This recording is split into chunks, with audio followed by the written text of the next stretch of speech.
कुछ टॉपिक्स होते हैं वो ना हमारे भी पे ग्रेड से ऊपर के होते हैं।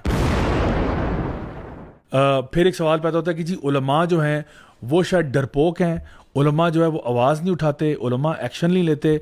कुछ ऐसे स्पीकर्स होंगे, कुछ ऐसे लोग होंगे जो ऐसी बातें करते हैं और अल्लाह कहते हैं कि ये ऐसे डरते हैं इंसानों से जैसे कि अल्लाह से डरने का हक है या फिर उससे भी ज्यादा। Brother Zia, his name is Sahil Adeem. Remember? Let me help. Youth Club was quite fond of Sahil Adeem, and then he challenged the current Muslim mindset, revived the proven political aspect of Islam, and began talking about Nizam and Jihad. कुछ topics ऐसे होते हैं जो एक ख़ास इल्मी सतह पर ही discuss किया जाए, हर लेमैन भी डिस्कस ना करे और एक तालिब इल्म भी उसको डिस्कस ना करे। हुकूमत के मसाइल होते हैं, जिहाद के मसाइल होते हैं, ये वो मसाइल हैं जो हर बंदे की ड्राइंग रूम कॉन्वर्सेशन का मौजू नहीं होते और इसमें एहतियात करनी चाहिए। That's exactly why it is your job to raise the IQ of the youth and to acquire the intellectual and political acumen and then transcend it down to your audience. मुसलमान के मकसद से सियासत को निकालने की मशीन इस वक्त मस्जिद बनी हुई है। 68% ऑफ यूथ का IQ नहीं बढ़ाता, 10 पॉइंट ज्यादा नहीं। Level 1 of science, level 2 of Quran, level 3 of politics. आप इन तीनों शोबों के अंदर देख लें मुसलमान लड़के और लड़की का एक्यूमेंट कितना है। कुरान पे लेवल 0, मस्जिदों में वाकई में लेवल 1 क्या लेवल 2 तक कुरान, लेवल 3 पे भी उलमा मिल जाएंगे आपको, वाकई मिलेंगे। वो उनकी पॉलिटिकल एक्यूमेंट क्या है, लेवल 0।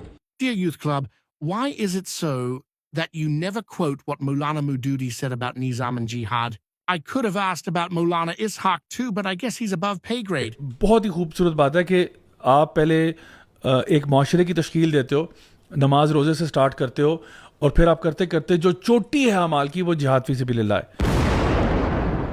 गैर मुस्लिमों के ऊपर किसी भी लेवल का कोई मतलब कलमा तो दूर की बात है, वो तो गैरी होते हैं सारे, वो अपने सिस्टम के लिए जहाद पूरा कर रहे हैं बगैर किसी ईमान के, अपने कॉन्स्टिट्यूशन ऑफ अमेरिका के लिए। इधर बैठे में हम कहें सर हमें तो 50 साल के ना, पहले साधु बनूंगा मैं, फिर जिक्र इलाही, उसके बाद कुर्बे इलाही, उसके बाद एक मेरे पे नाउज़ बिल्लाह वही आएगी, उसके बाद ला हौला वला कुव्वता इल्ला बिल्लाह।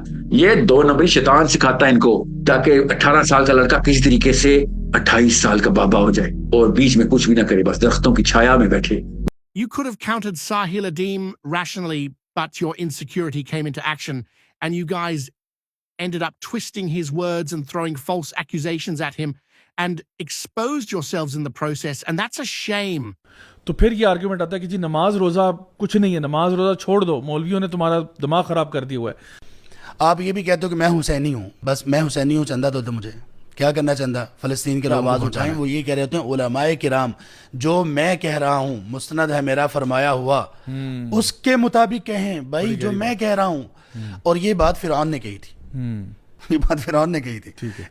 Do I have to remind you guys how grave sin it is to accuse someone? This podcast was a poor attempt to paint Sahil Adeem as a Kaji. At the end, let me have the honor to teach Youth Club 2 narrations. पूरी हदीस है, निकट आपसी भी आ जाए और अल्लाह उसकी रसूल की राह पे तुम्हें लेके जाए, तब उसकी इताअत करना। इसका मतलब था वरना ना करना। इन्होंने वो आधी हदीस सुनानी नहीं है मिंबरों से। And this one will shock you guys. मतलब सबसे ज्यादा छुपाई गई हदीसों में से एक हदीस, मुस्लिम की हदीस, कि बनी इसराइल के तमाम अंबिया सियासत करते थे। डायरेक्ट सियासत का लफ्ज है, और तुमने भी सियासत करनी है। उनका एक नबी को शहीद कर देते थे तो दूसरा आ रहा था और सियासत संभालता था।